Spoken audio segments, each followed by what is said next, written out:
Hi there, my name is Toby Grace, and I'm here to talk to you today about Michi by Keiko Abe.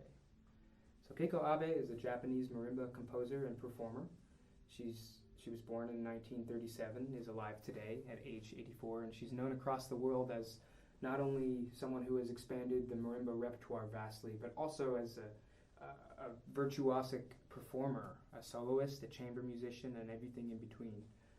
She's known for her very powerful stage presence, and if you watch any video of her online performing, you can really see that she has a kind of special, expressive, and improvisational quality as a musician. She is known as an improviser. I think this is important because when she composes, she often improvises first and then later writes down what she had improvised, and I think Michi is a great example of this. I believe the piece was improvised and later was written down. In the beginning, it says on the page that the performer is welcomed to improvise over the given style and the given mode up until espressivo on the third page.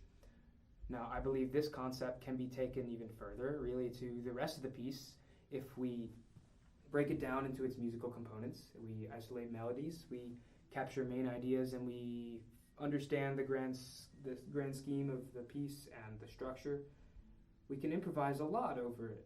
Actually, really, you can do a lot freely with the musical content that's included. So, the first question is, how can we improvise over this introduction? I think the best place to start to understand where we're going with that is espressivo, where we're leading up to. So, on the third page, we have the introduction of the melody, and something important to note here is that you have the melody in the top mallet, and that is leading everything. Everything in the other three mallets is repeated material, sustained material, supporting the melody. So we should take the melody on its own. Right, this melody.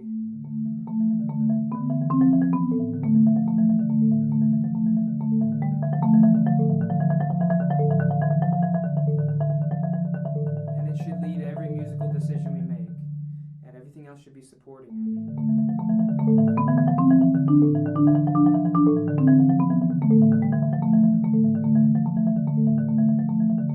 So that's where we're going. We have a melody on top, and we have repeating figures underneath supporting it, giving it some musical bed to lay on.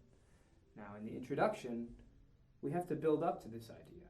And there's a way to do it notated on the page, and you can just absolutely do it the way that it's written. Or what we can do is we can isolate all the musical components of what's written, and we can sort of be free with how we present them. So it opens with this repeating gesture, very quiet.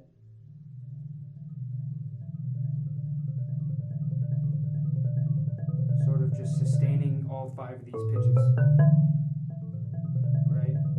Sort of a wall of resonant sound. And the left hand, throughout this entire passage, is just going to continue to repeat this. And the right hand is going to start accenting little small gestures. It's going to begin with just the E, right?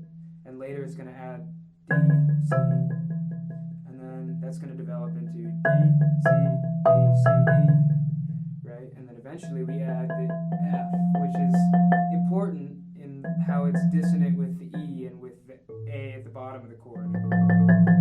This is a driving factor to the tension that's building up in this introduction. So once the F is added in, we can use that to kind of musically launch it forward. So with that in mind, let's bring out the ideas that aren't repeating, the accented figures. Let's bring out the F every time it comes out and use it to drive forward. And let's find a way back to the written material just before we reach the melody. So I'll demonstrate now one improvisation on this introduction.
That's one way I could do it. I could do it 1,000 ways, but the idea is that you're bringing out these little fragments of melody, fragments of important accented ideas, and you're building up to the real melody, which is notated.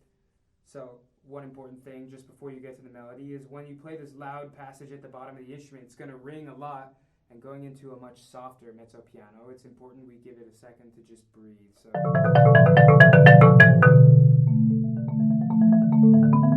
So that we really hear this is an important moment when the melody is introduced. This is some new material. So, okay, I've demonstrated this melody. I'm going to skip ahead to the following passage, which is up the octave. We have, again, a melody in the right hand. And again, we have this ostinato in the left hand. It's different, but it's, again, just repeating, supporting material. And the main idea is the melody, and everything we do, whether it's like dynamic phrasing or rubato, taking time, pushing and pulling, everything is driven by the melody. That's important.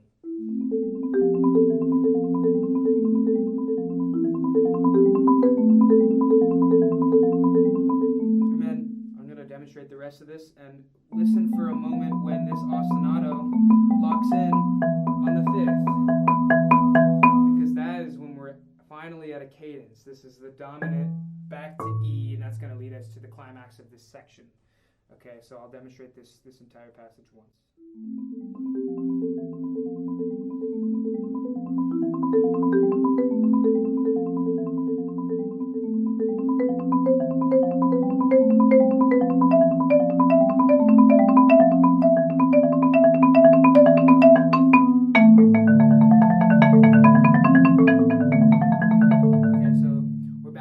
Material. The only difference is that instead of this, it's this. But it's the same pitches, and the melody still on top, and all these notes are still just sustaining, repeating ideas, right? So this is loud. This is a big arrival. It's important that when we go down to the bottom of the instrument, the bars are a little thin. Let's not be too heavy-handed. Let's keep it nice and loose in the hands. Be dramatic, but save your instrument. Don't break bars. It's important.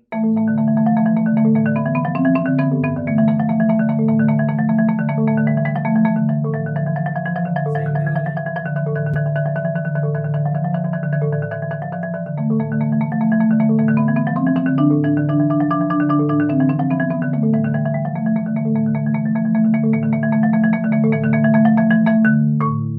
Okay, and now we've arrived at transition material.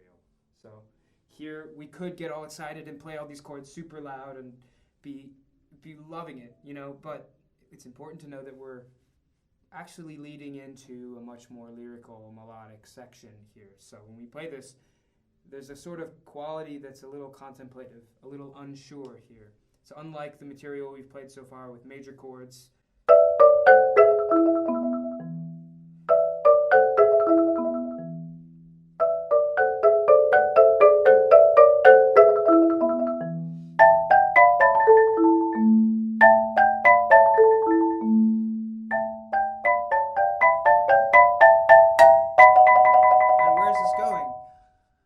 section. Melody comes here. And here you can really sing. This is a part where everything comes together, and again you have these repeating supportive passages, a pitch in the third mallet, but what's really important is the melody. You should be able to sing this melody.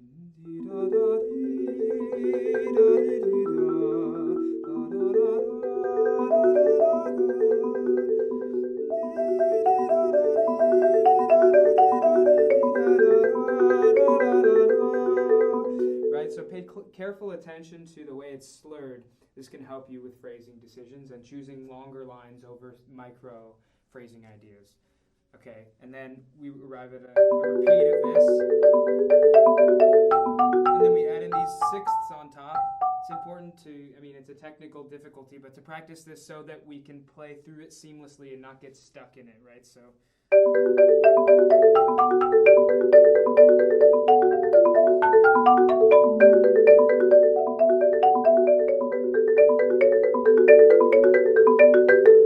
Interesting thing going on here where the left hand is still playing in 6, but the right hand is playing sort of groups of 5, leading up into Grandioso, which is a repeat of the melody in the B section, but this time with in the music it's written here with a low B on every, the note after the downbeat. But if you check out Keiko Abe's recording on YouTube of this, it was just an improvised performance, but she goes down the octave. She puts a low E at the bottom. So if you have the range, if you have the 5 octave, it can be a really nice touch to add the low E, to take this down the octave and be really grandioso. Take a little more time with it, be more buoyant and robust with it. Again, still bringing out the melody. And phrasing with the slurs.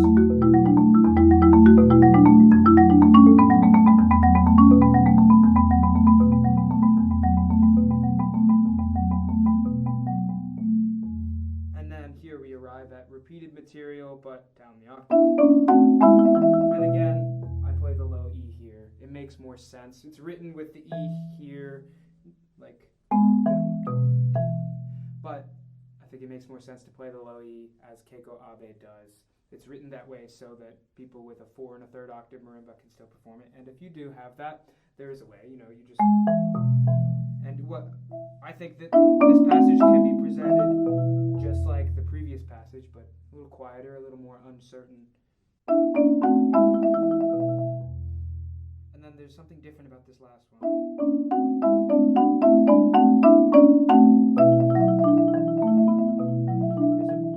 There's a B in the bass now instead of this E. So that's important because B's the dominant of the E, and we're sort of sitting on this dominant for some time, and we're not sure where we're going. It's not settled. Where are we going? What's next? What have we done?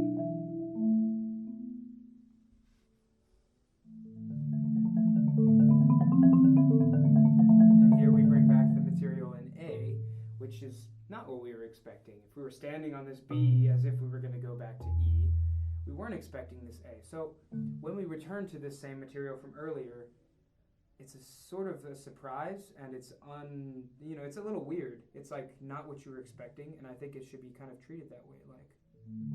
Are we really here? Is this what we've done all this for?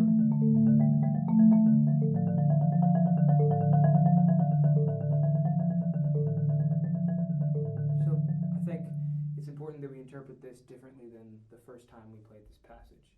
The character is a little more mysterious and maybe a little more complete in terms of the journey and the arc of the piece.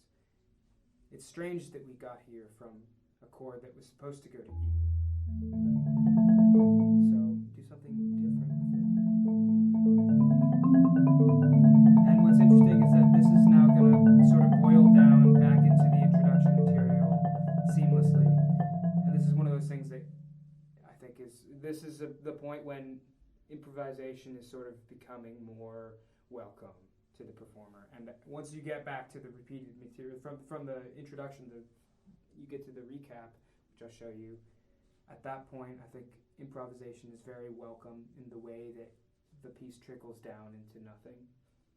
So I'll sort of demonstrate that now.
What matters is that you arrive back at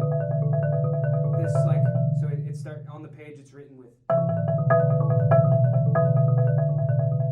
You're going back and forth between the C and the B, and eventually you'll lead into the A, right? And you'll resolve down to nothing. So you can improvise over that. You can change the pacing. You can do what you want with that.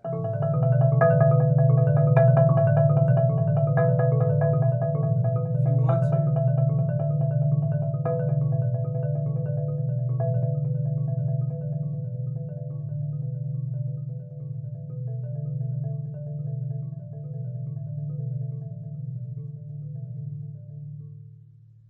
Right? And then you have these isolated notes at the end. Make sure they're audible. Quiet, very quiet, but audible. So, in summary, when you learn this piece, be sure to familiarize yourself with the form and structure. Break down its musical components, isolate the melodic material, and determine which notes should be supportive. Be expressive. Search to present a variety of characters, musical characters, throughout the piece. And finally, don't be afraid to improvise. Once you understand the development of gestures and ideas, make this journey your own. Thanks for watching, and good luck in your performance.